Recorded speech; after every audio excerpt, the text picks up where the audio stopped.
네. 근데 사실 지금까지는 모든 것들이 정황 증거입니다. 그런데 수사가 진행되던 중에 현우 엄마의 알리바이가 깨지는 결정적인 단서가 하나 발견이 됩니다.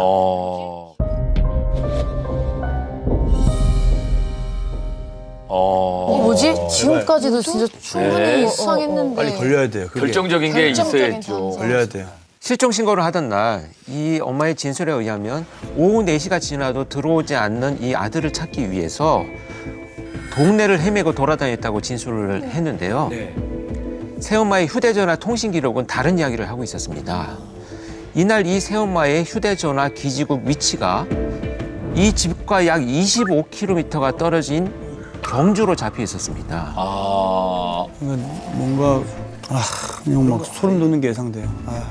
네, 새엄마가 경주로 이동하기 전에 콜벤 회사로 전화를 걸었습니다. 제가 봤을 때 증거를 인멸하기 위해서 애를 트렁크에 실어서 뭔가 큰 걸 싣기 위해서 큰 차가 필요했던 게 아닐까요? 제 생각엔 그 생각밖에 안 들어요. 새엄마가 경주로 이동하기 위해서 콜벤을 이용했는데요. 콜벤 기사가 경찰에 진술한 내용을 따르면 여성 손님 혼자 콜벤을 탔는데 타기 전에 꽤 무거운 박스를 하나 실어달라고 요청을 했다. 그런데 그 무게가 대략 20kg 정도는 될 것 같았다라는 그런 진술을 했습니다. 그리고 손님이 내린 곳이 논밖에 없는 허허 벌판이었다라고 이제 콜벤 기사가 나중에 진술을 하셨어요. 자, 아까 드렸던 실종 아동 전단 한번 봐주시겠습니까? 네네네. 거기서 좀 눈에 띄는 게 있을 텐데 뭐가 좀 눈에 띄으세요? 23kg의 보통 체격? 아유. 근데 설마 박스 안에 아들이 있었던 거 아니겠? 아유. 네, 경찰은 그 콜벤 기사의 20kg 정도 되는 무게였다. 그 전단 속에 있는 아이의 몸무게 연결을 해서 추정을 했죠. 그리고 곧바로 새엄마를 찾아가고 본격적인 이제 조사가 시작됐습니다. 아동 실종 사건이 어려운 점이 가족이 이렇게 범인으로 의심이 돼가지고 수사가 시작되더라도 직접적으로 수사하기는 사실 어렵습니다. 자칫 잘못하면 피해자를 향한 2차 가해가 될 수 있거든요. 그렇지. 그렇습니다. 그래서 이 수사팀이요, 굉장히 용의주도하게 접근을 합니다. 이 새엄마를 불러가지고 정말 아이를 잃어버린 엄마의 마음을 이해한다라고 위로를 하면서 시작을 하는데요. 이거 이제 경계심을 좀 낮추기 위한 프로파일링 면담 기법 중에 하나입니다. 이렇게 면담 조사가 시작됐는데 경주에 왜 갔는지 이제 압박이 시작되면서 그 박스 안에 아들이 들어있다는 것을 알고 있다. 자, 이렇게 이제 그 증거를 제시하면서 확실한 대답을 요구를 하게 되니까 이 새엄마가요, 담배를 한 대 달라고 요청을 합니다. 그리고 나서 결국 아들이 죽은 게 맞다라고 자백을 합니다. 아들이 죽은 게 맞다. 죽은 게 게 맞다는 무슨 소리예요? 죽인 거지. 그러니까 너희가 의심하는 게 맞다라고 한 건가요? 인정을 한 건가요? 네, 그래서 지금 다들 말씀하신 대로 죽인 게 맞은 게 아니고 죽은 게 맞다라고 하는 이유는 뭐냐면 배와 옆구리를 발로 몇 번 찼는데 아이가 쓰러졌고 그래서 침대 옆에 눕혀 놓았는데 아이가 그냥 죽어 있더라. 이렇게 진술을 합니다. 그 마지막 진술 자체도 너무 화나는 게 그 순간 죄를 적게 받으려고 의도한 게 아니고 뭐 훈육하다가 뭐 애가 죽어서 놀랐다 이런 식으로 빠져나갈 생각을 하는 것 자체가 너무 반성의 기미가 없는 거죠. 야, 정말 너무 소름이 끼치네. 아까 방송에 나와서 인터뷰까지 했잖아요. 그리고 실종 신고도 본인이 했고 이런 게 다 거짓이라는 게 다 정말 계획한 거야. 인간이 아닌데 어떻게 얼굴을 그렇게 뻔뻔하게 들고 나올 수가 있지? 그야말로 악어의 눈물을 보인 새 엄마였습니다. 새 엄마가 아들을 살해한 범인이라는 것이 밝혀진 이후에 함께 눈물로 기도했던 국민 모두가 분노했습니다. 아니 근데 대체 왜 때린 거예요? 어떤 이유가 있어서 그날도 뭔가 훈육이다라고 했으면 뭔가 이유가 있을 텐데. 네, 가해자인 새엄마가 내세운 이유, 이거 정말 이해할 수가 없는 황당한 이유라고 저는 개인적으로 생각이 되는데요.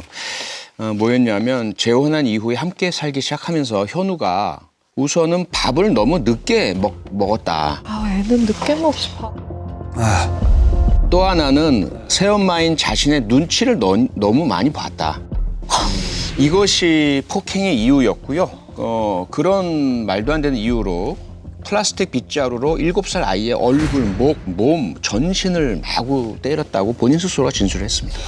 이 눈치를 주니까 보는 거죠. 이게 아이들 귀신같이 알아요. 눈치를 보는 게 왜요? 그게 때릴 만한 이유는 안 되잖아요. 그 새로운 사람이니까 적응할 시간도 필요한 그치. 거고 따뜻하게 해줘야지. 그냥 그 때리기부터 시작했으니. 그렇습니다. 폭행은 계속 이어졌습니다. 그리고 사건 당일 아이가 1층 자신의 방에 있지 않고 2층 할머니 방에서 TV를 보고 있다며 뺨을 때렸고요.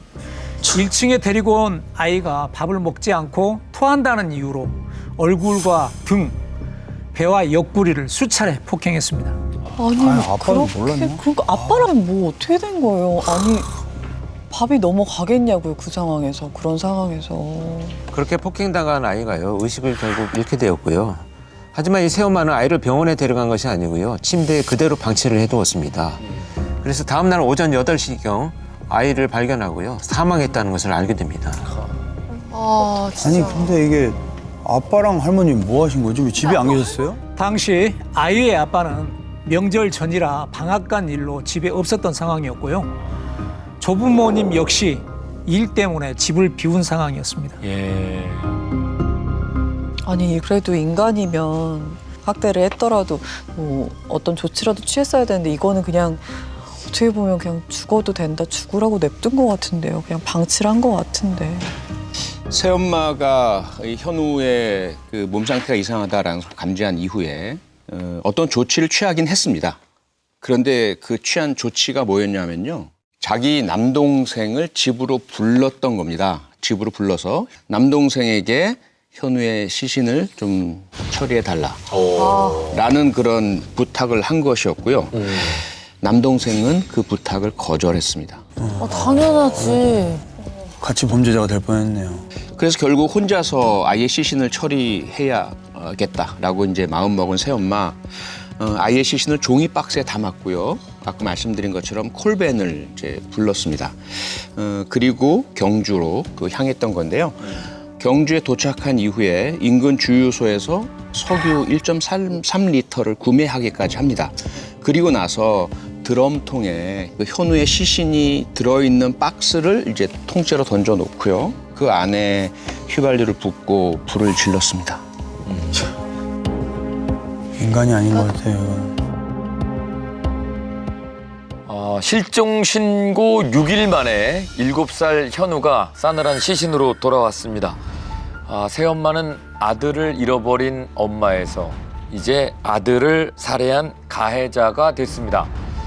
아들의 시신을 유기한 현장에서의 새엄마 모습이 영상에 담겨 있습니다. 한번 보실까요?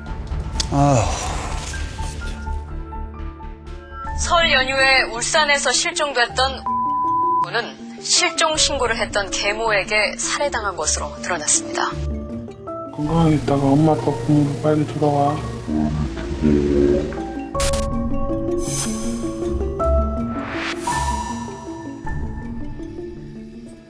경찰과 함께 새엄마가 시체 유기 현장에 나타납니다.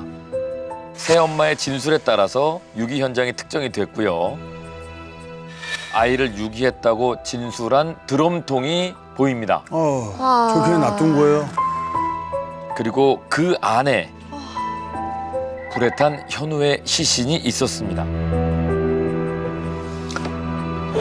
자, 다음 날 현장 검증이 있었고요. 새엄마는 그날의 기억을 떠올리면서 그대로 재현했습니다. 아, 저게 들어가. 자, 너무 딱하다. 진짜. 폭행은 많이 했는 게 아니고 그냥 아픈 소리처럼 혼나는 것처럼 했는데 당신은 그냥 많이 안 들어서 그랬는데 아침에 그랬던 거 보고 난 뒤에 아무것도 생각 안 했어. 나는 힘들었을 때 많이 보고 싶은 거. 뭘 많이 보고 싶어. 자기가 말도 안 되는 소리 하고 죽여놓고. 있어. 제정신이 아니다. 제정신 아니야. 현장 검증이 잊고 난 다음 날 현우의 장례식이 치러졌습니다. 아빠는 하염없이 눈물만 흘렸습니다. 그 느낌을 좀 알았어야지. 진짜. 그리고 이 순간 가슴이 찢어지는 또 다른 한 사람. 바로 아이의 친엄마였습니다. 있으면은 내한테 얼마든지 맡기거나 연락해도 용서할 수 없어요. 용서할 수 없어요. 이제 와서 왜 애를 찾냐고 그렇게 말해도 초등학교 들어가면 포기를 했다는데 애기 너무 어릴 때 찾으러 오면은 안 된다고 애가 적응을 못하니까 어차피 볼 생각 꿈도 꾸지 말고 초등학교 때부터 면접군 가질 수 있게 해달라고 그렇게 얘기하고 그렇게 하고 해야 된다.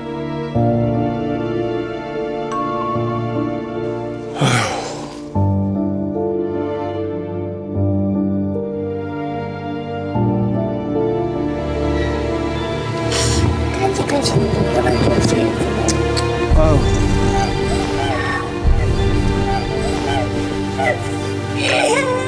할말이 없어요. 우리 아들한테는 내가 죽이려 아니라 할 말이 없어. 데리고 왔어야 되는데 할 말이 없어. 너무 아프셔서.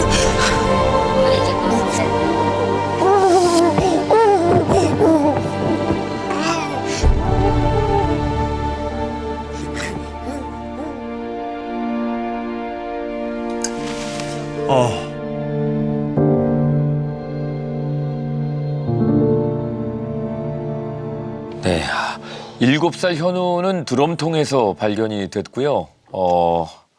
아이가 발견됐을 당시에 이 새엄마의 잔인함을 떠나서 더 놀라운 사실이 있었습니다. 네. 예. 너무나 억울하니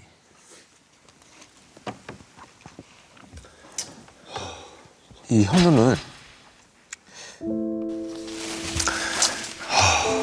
너무 많다.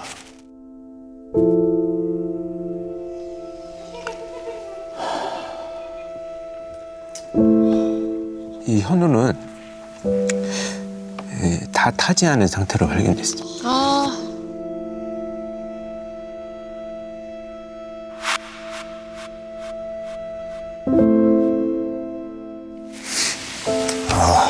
그래서 아이를 상자에 넣었을 때 모습 그대로 웅크리고 있는 상태로 시신이 발견이 됐습니다.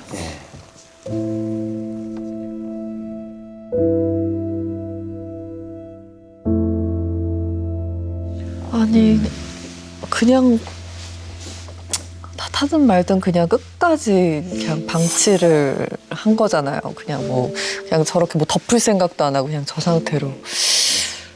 너무 잔인하네요 정말. 너무 못됐고.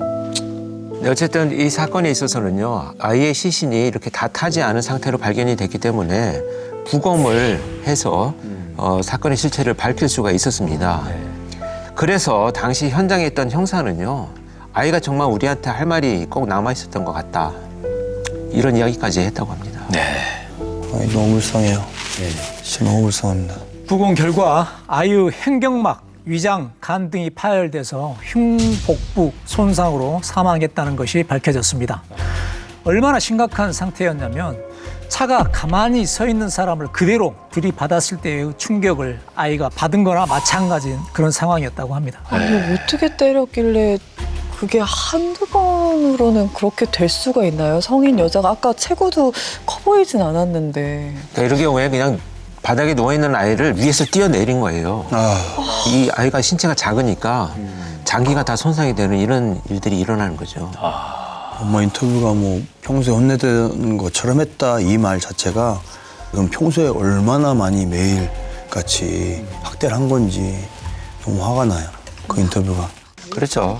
사실 이제 이 새엄마라고 우리가 계속 표현을 하고 있습니다만 이 사건은 새엄마하고는 좀 무관한 내용입니다. 다 그렇지 않죠. 예, 결국은 자신의 폭력성을 드러내는 거고요. 자기 인생에서 걸림돌이 되고 귀찮고 불편한 갈등의 요인들을 어떻게든 제거하려는 그 자신의 그 문제에서 비롯된 사건이지 이런 사회적 편견을 가지고 우리가 사건을 바라볼 필요는 없다고 생각합니다. 조금 제가 말씀드리면 이 방송에 처음에 나와서 아이를 찾아주세요라고 막 호소를 했지 않습니까? 그 심리가 뭐냐면 일단 첫 번째는 자기를 혹시라도 의심하지 않을까? 자기에게 쏠리는 의심을 벗어던지기 위해서라도 자기는 피해자의 모습을 하고 싶은 거예요.